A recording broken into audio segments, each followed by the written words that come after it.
مولا سبھی اور کیا چاہتا ہے، بس مغفرت کی عطا چاہتا۔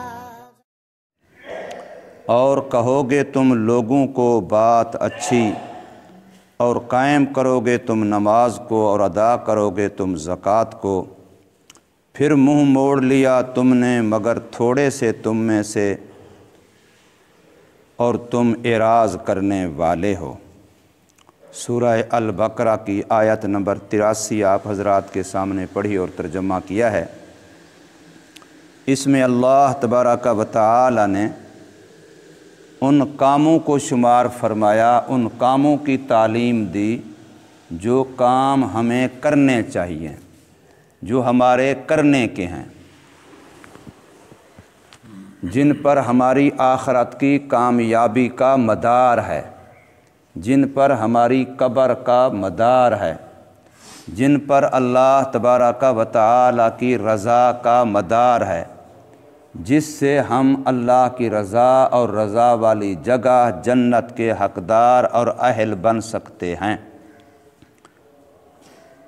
اس میں جب یہ کام کسی بندے کے اندر ہوں، پھر وہ بندہ کہلواتا کیا ہے، علاقے کون سا رہنے والا ہے، زبان کون سی بولتا ہے، اس کے سارے فرق مٹ جائیں گے، صرف یہ اعمال اور نظریات دیکھے جائیں گے۔ پچھلے کئی درسوں سے یہ بات چل رہی ہے کہ علم اگر غلط ہو تو عمل غلط ہوتا ہے، علم اگر صحیح ہو تو پھر عمل صحیح ہوتا ہے۔ علم بنیاد ہے، بیس ہے، اس لیے 13 سال تک مکہ مکرمہ میں علم سکھلایا گیا، پھر 10 سال میں پورے کا پورا دین دے دیا گیا۔ تو علم کا صحیح ہونا یہ بیس ہے، بنیاد ہے، پھر اس پر عمل کی عمارت صحیح کھڑی ہوتی ہے۔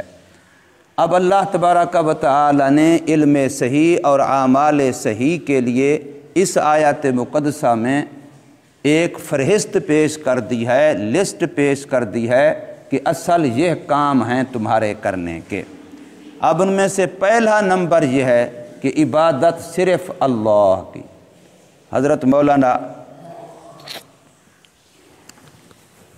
حسین احمد مدنی رحمہ اللہ تعالیٰ تھے، یا کسی اور بزرگ کے بارے میں آتا ہے کہ انہوں نے فرمایا کہ میں 1 منٹ میں یا اس سے بھی کم وقت میں پوری شریعت کا خلاصہ بتا سکتا ہوں، اور بعض میں آتا ہے کہ میں 1 ہی منٹ میں گاڑی سے اترتے ہوئے چڑھتے ہوئے پورے دین کا خلاصہ بتا سکتا ہوں۔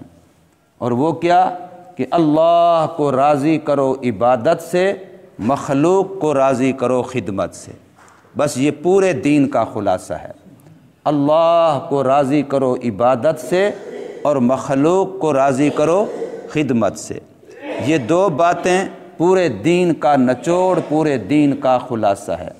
یہاں پر بھی اللہ تبارک و تعالی نے پہلی بات فرمائی، اس بات کا عہد معاہدہ بات پکی کر لو کہ اللہ کے سوا کسی کی عبادت نہیں ہے۔ ہر وہ کام جس کو آپ اس نیت سے کرتے ہیں کہ اس پر مجھے مرنے کے بعد فائدہ ہو، یہ عبادت ہے۔ آپ کی سوچ اگر اس سے پہلے کی ہے تو قرآن کی تلاوت بھی عبادت نہیں ہے۔ بہت سارے لوگ قرآن گھروں میں پڑھتے ہیں، کیوں؟ تاکہ بیماری نہ آئے۔ فیکٹریوں میں پڑھتے ہیں، کیوں؟ تاکہ کاروبار اچھا چلے۔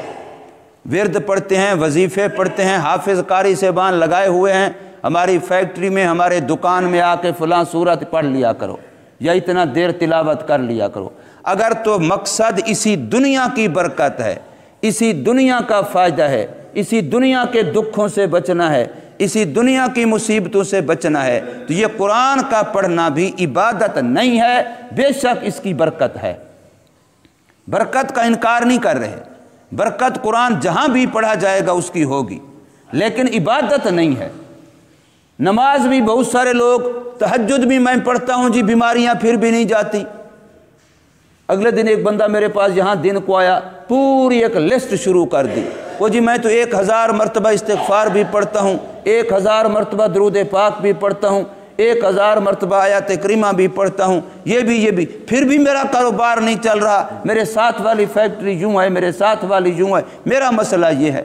بھئی قرآن اس لیے آیا نہیں ہے کہ ہماری فیکٹریاں چلوائے، قرآن اس لیے آیا نہیں ہے کہ ہمارے کاروبار اچھے چلائے، یہ تو اللہ کا کلام ہے، اللہ کے لیے پڑھا جائے، جب اللہ راضی ہوگا تو پھر سارے کام حل کر دے گا۔ کرو تم صرف اللہ کے لیے، تو لا تعبدون الا اللہ، اللہ کے علاوہ کسی کی عبادت نہیں ہے، یہ پہلا نمبر ہے۔ اب اس سے بندے کا، مخلوق کا معاملہ اپنے اللہ سے ٹھیک ہو جائے گا۔ اور پھر جب مخلوق کا نمبر آیا خدمت کا، تو پہلا نمبر فرمایا وَبِالْوَالِدَيْنِ إِحْسَانًا، اور قرآن مجید کے اندر یہ بات کئی جگہ پر ہے۔ اللہ نے اپنی عبادت کے بعد مخلوقات میں سے سب سے پہلا نمبر والدین کو دیا ہے، حالانکہ بظاہر اللہ تعالیٰ کے بعد نمبر نبی پاک صلی اللہ علیہ وسلم کا ہے کہ اللہ کی عبادت، نبی کی اطاعت، لیکن قرآن مجید کے اندر ایک جگہ پر نہیں کئی جگہ پر ہے وَقَضَىٰ رَبُّكَ أَلَّا تَعْبُدُوا إِلَّا إِيَّاهُ وَبِالْوَالِدَيْنِ إِحْسَانًا، یہاں پر بھی یہی فرمایا لا تعبدون الا اللہ وبالوالدین احسانا، کہ والدین کے ساتھ حسن سلوک۔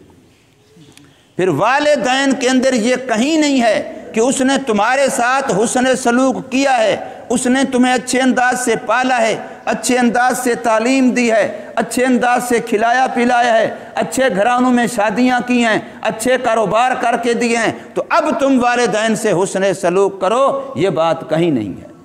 والدین بس اتنا پتہ ہے کہ ہائے میرا باپ، اتنا پتہ ہے کہ ہائے میری امی، بس اس کے علاوہ انہوں نے تیرے ساتھ کیا کیا ہے، کیا نہیں کیا ہے، اچھی تعلیم دی ہے کہ نہیں دی، اچھا پڑھایا ہے کہ نہیں پڑھایا، اچھی تربیت کی ہے کہ نہیں کی، اچھا پہنایا کہ نہیں پہنایا، اچھا کھلایا کہ نہیں کھلایا، اس سے کوئی سروکار نہیں ہے۔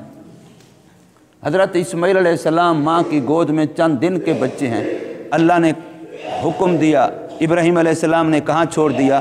بِوَادٍ غَيْرِ ذِي زَرْعٍ، جہاں آبادی کا نام و نشان نہیں ہے، وہاں اس معصوم بچے کو اور اس کی ماں کو چھوڑ دیا۔ اب وہ بچہ وہاں پلا ہے، باپ کو تو اس نے پتہ نہیں دیکھا بھی ہے کتنے مرتبہ کہ نہیں دیکھا، باپ نے اس کے ساتھ کون سا حسن سلوک کیا ہے، وہاں چھوڑ دیا۔ جس وقت 13-14 سال کی عمر کو پہنچا، پھر وہی باپ آ جاتا ہے، میرے رب کا حکم ہے تیری گردن پہ چھری چلانی ہے، اب بتا بیٹا کیا مشورہ ہے؟ انی ارا فی المنام انی اذبحک فانظر ماذا ترا، میں نے خواب دیکھا ہے تیری گردن کاٹ رہا ہوں، نبی کا خواب وہی ہوتا ہے، لہذا فانظر ماذا ترا، اب تو بتا تیری کیا رائے ہے؟ تو بیٹے نے کیا کہا؟ یا ابت افعل ما تؤمر ستجدنی انشاء اللہ من الصابرین، اے ابا جان جو رب کا حکم ہے کر گزریے، میں صبر کروں گا۔ یہ تو نہیں کہا کہ ابا جان آپ مجھے ماں کی گود میں چند دنوں کا تھا، وہاں جنگل میں چھوڑ گئے تھے، میں 14 سال تک کیسے پلا کیسے نہیں پلا، آپ کو تو کوئی پتہ نہیں ہے، اب آپ آ گئے میری گردن کاٹنے کے لیے، آپ نے میرے ساتھ کون سا حسن سلوک کیا، مجھ سے کون سے کسی اچھے ادارے میں تعلیم دلوائی، کسی اچھے کھانے کا، اچھے پینے کا، اچھے رہنے کا آپ نے انتظام کیا؟ گردن حاضر ہے اس لیے کہ والد ہے۔ اس کے بعد ابراہیم علیہ السلام آتے ہیں چلے جاتے ہیں، آتے ہیں چلے جاتے ہیں، مہینوں کے بعد کبھی ایک دفعہ آئے، بیٹے کی شادی ہو گئی، قبیلہ بنو جرہم میں بیٹے کی شادی ہو گئی، ابراہیم علیہ السلام آئے، گھر میں بہو موجود ہے، بات کی کیسے گزر بسر، کہاں ہے اسماعیل؟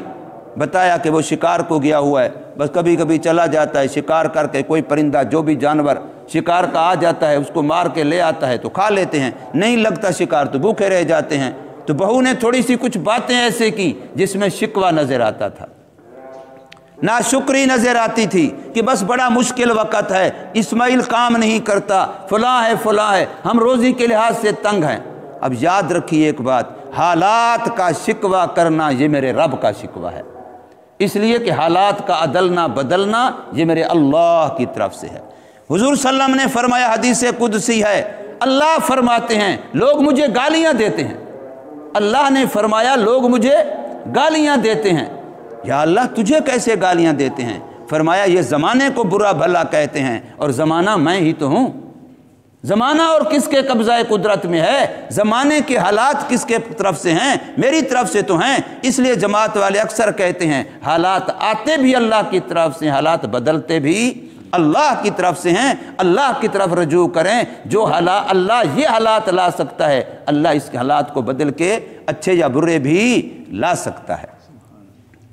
حالات میرے اللہ کی طرف سے ہیں۔ تو اس لیے والدین کے ساتھ حسن سلوک۔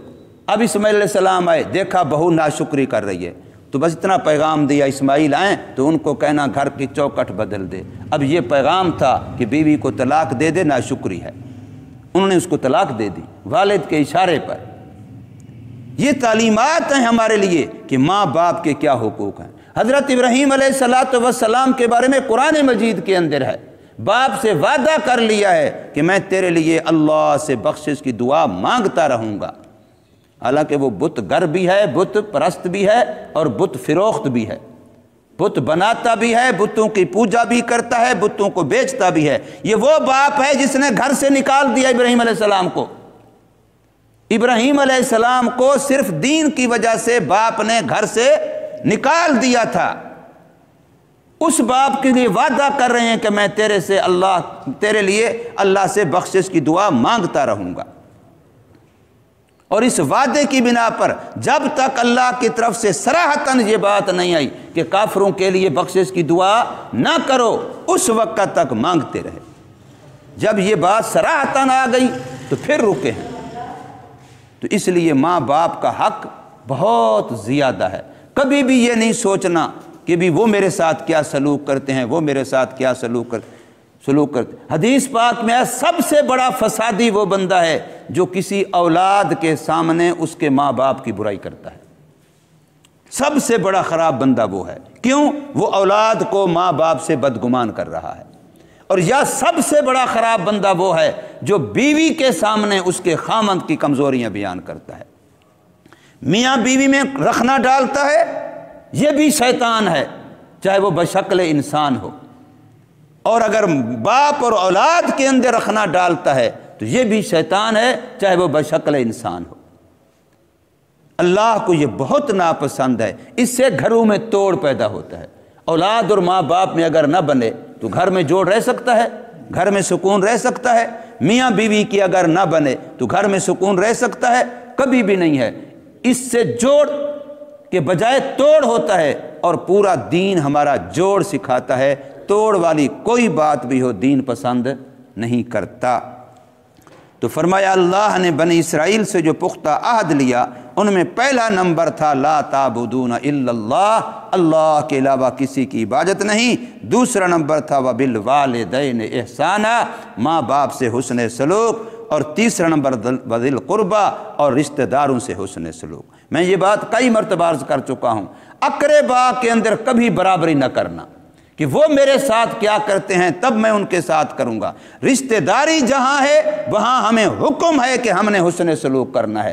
وہ ہمیں چائے پلائیں نہ پلائیں، ہم نے پھر بھی پلانی ہے۔ وہ ہماری خوشی غمی پہ آئیں نہ آئیں، ہم نے پھر بھی جانا ہے۔ وہ ہمیں جی کہیں نہ کہیں، ہم نے پھر بھی کہنا ہے۔ ہم وہاں جائیں، وہ ہمیں بٹھائیں نہ بٹھائیں، ہم نے پھر بھی ان کو بٹھانا ہے۔ یعنی ہم نے اپنی طرف سے اللہ کا حکم پورا کرنا ہے، قیامت میں مر کے ہم مجرم نہ جائیں، ہم مجرم بن کے نہ جائیں۔ ہمارے ساتھ وہ کیا کرتے ہیں یہ بات کبھی بھی رشتہ داروں میں نہیں سوچنی۔ جو ایسا سوچے گا رشتہ داروں میں کہ جیسا کرو گے ویسا کریں گے، تو یہ کبھی بھی شریعت کے تقاضے پورے نہیں کر سکے گا۔ اللہ کی طرف سے شریعت کا تقاضا یہی ہے کہ بس اتنا پتہ ہو کہ میرا رشتہ دار ہے، پھر یہ نہ سوچ کہ وہ میرے ساتھ کیا کرتا ہے کیا نہیں کرتا۔ برابری رشتہ داروں کے ساتھ نہیں ہے، وہاں حسن سلوک کا حکم ہے۔ والیتاما، اور یتیموں کے ساتھ حسن سلوک۔ بسا اوقات ہے تو یتیم ہے بڑا ایسا، ہے تو یتیم ہے بڑا ایسا، فلاں ہے، بھئی وہ جیسا ویسا ہے، آپ کو حکم ہے یتیموں سے حسن سلوک کا۔ بس اتنا پتہ ہے کہ یہ نابالغ ہے اور اس کے ماں باپ میں سے کوئی ایک یا دونوں فوت ہو گئے ہیں، یتیم کا یہ معنی ہوتا ہے۔ یتامت جو ہوتی ہے وہ بلوغت سے پہلے پہلے ہوتی ہے، جب بندہ بالغ ہو جائے پھر یتیم نہیں ہے۔ یتامت کا تعلق عمر کے ساتھ ہے، جب تک نابالغ ہے، نابالغی کی حالت میں ماں فوت ہو گئی ہے تب بھی یتیم ہے، باپ فوت ہو گیا تب بھی یتیم ہے، دونوں فوت ہو گئے تب بھی یتیم ہے۔ اور ایسا بچہ جو اس طرح سے دکھی ہو، ماں باپ، یہ تو کہنا آسان ہے، جب ماں باپ کا سائبان اٹھ جاتا ہے پھر پتہ چلتا ہے کہ یہ کتنا بڑا سایہ ہے اللہ کی رحمت کا۔ جس سے ماں باپ کا سایہ نابالغی میں اٹھ گیا، فرمایا اس کے سر پہ اگر تم نے دلاسا اور پیار کے لیے ہاتھ پھیر دیا تو جتنے بال تمہارے ہاتھ کے نیچے آئیں گے تمہارے کھاتے میں اتنی نیکیاں لکھی جائیں گی۔ میرے آقا صلی اللہ علیہ وسلم یتیموں سے حد درجہ پیار کرتے تھے۔ کئی مرتبہ ایسے واقعات، یتیم بچوں سے پیار کیا، ان کے لباس کا انتظام کیا اور فرمایا کہ میں تیرا ابو ہوں، امی عائشہ تیری امی ہے، پریشان کیوں ہوتا ہے؟ یوں دلاسے دیے ہیں۔ اور تیسرا فرمایا والمساکین، اور مسکین۔ اب مسکنت کا تعلق مال کے ساتھ ہے، اس کا تعلق عمر کے ساتھ نہیں ہے۔ جس کی ضروریات زندگی اس کے پاس نہیں ہے، وہ ضروریات زندگی میں محتاج ہے، کھانے کے لحاظ سے، پینے کے لحاظ سے، پہننے کے لحاظ سے، رہائش کے لحاظ سے، سواری کے لحاظ سے، جو بھی ضروریات زندگی ہیں، ان ضروریات زندگی میں جو محتاج ہے، جو پریشان ہے، وہ مسکین ہے، چاہے وہ عمر کے لحاظ سے چھوٹا ہے، چاہے وہ عمر کے لحاظ سے بڑا ہے، مرد ہے، عورت ہے، بوڑھا ہے، جوان ہے۔ مسکنت کا تعلق، مسکینی کا تعلق مال کے ساتھ ہے، اس کا تعلق عمر کے ساتھ نہیں ہے۔ فرمایا اس کے ساتھ بھی حسن سلوک کرو، اور وَقُولُوا لِلنَّاسِ حُسْنًا، اور کہو لوگوں کو اچھی بات، جب بھی منہ سے بولو تو اچھا بولو۔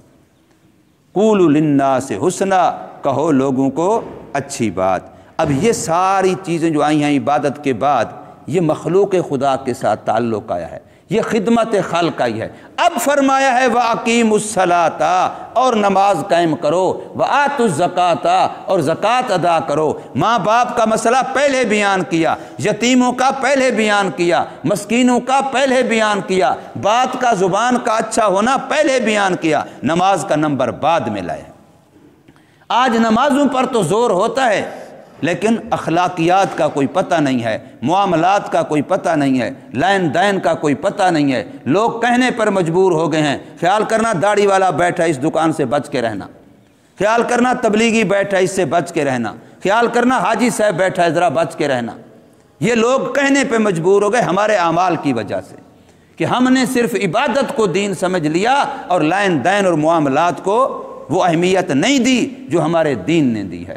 ہمارا دین یہ بتلا رہا ہے کہ نماز کا نمبر اللہ بعد میں فرما رہے ہیں، اور اللہ نے والدین کے حسن سلوک کو پہلے بیان کیا، یتیموں مسکینوں کے حقوق کو پہلے بیان کیا، اور اپنی زبان کے اچھے ہونے کو پہلے بیان کیا۔ پھر فرمایا وَأَقِیمُوا الصَّلَاةَ، اور نماز قائم کرو، وَآتُوا الزَّکَاةَ، اور زکوٰۃ ادا کرو۔ فرمایا ان ساری باتوں کا ان سے پختہ عہد لیا گیا، لیکن نتیجہ کیا ہوا؟ ثُمَّ تَوَلَّیْتُمْ، پھر منہ موڑ لیا۔ ہمارا اپنا حال دیکھو، ہم مسلمانوں کو قرآن میں ان چیزوں کا حکم نہیں ہے، کتنے مسلمان اس کام کو کرنے والے ہیں۔ آج یہودیوں کے قصے بیان کرتے ہیں، وہ بڑے خراب تھے، بڑے خراب ہیں، لیکن اپنی طرف نہیں دیکھتے کہ ہمارا کیا حال ہے۔ ہم جو کلمہ گو مسلمان ہیں، ہمارے گھروں میں قرآن موجود ہے، یہ ساری تعلیمات قرآن دے رہا ہے، تو ثم تولیتم، پھر منہ موڑ لیا۔ کیا یہ بات ہمارے اندر پائی جاتی ہے کہ نہیں پائی جاتی؟ ثم تولیتم، پھر منہ موڑ لیا تم نے، الا قلیلا منکم، مگر تھوڑے سے تم سے وہ ہیں تم میں سے جو عمل کرتے ہیں۔ وانتم معرضون، اور تم تو اعراض کرنے والے۔ ایک ہوتا ہے صرف منہ موڑ لینا، ایک ہے پش دے کے چلے جانا۔ اللہ کا حکم آئے جا ادھر رہا ہے، ماں باپ کا حکم آئے ادھر جا رہا ہے، دوسری طرف پش دے کے پرواہ ہی نہیں کرتا، سنتا ہی نہیں ہے۔ وَأَنْتُمْ مُعْرِضُونَ، اور تم اعراض کرنے والے، منہ موڑنے والے۔ اللہ تبارک و تعالی ہمیں سمجھ نصیب فرمائے اور عمل کی توفیق دے۔